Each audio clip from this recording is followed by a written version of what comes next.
Достар, бүгін біз үй жағдайында картошка фри дайындаймыз. Ол үшін бізге ұсақталып туралған картошкамыз керек, сұйық май керек және тұз керек. Сонымен қыздар, біз майымызды әбден қыздырдық. Бір картошкамызды салып көрдік, қызған екен. Және оған біз мынау ұсақталған барлық картошкамызды салып жібереміз. Бауыздақ сияқты етіп осылай араласып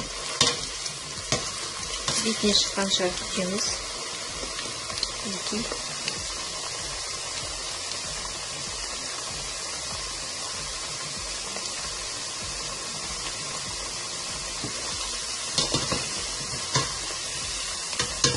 Және беті сырты қызарғанға дейін 10-15 минут көлемінде біз әлі қуыра береміз. Мінекей қыздар, біздің фриіміз әлі қуыру үстінде. Мінекей қыздар, біздің картошкаларымыз әлі қызарған жоқ, десек те қатып бастады. Яғни ол аз қалды деген сөз. Мінекей қыздар, біздің фриіміз болды, пісті, яғни астының отын өшірмей тұрып осылай қағып алып аламыз. Сүзіп майды жылдамдыға алсақ тіпті жақсы. Себебі біздің біріншілеріміз суып қалмау керек.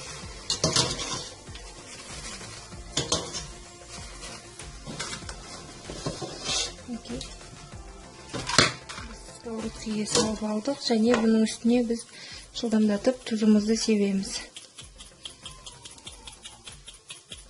Мінекей.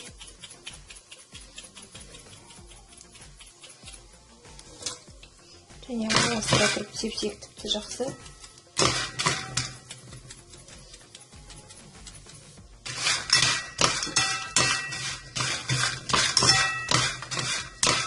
Мінекей, біз майы кебіңкіреп кету үшін ыстық табаға салдық.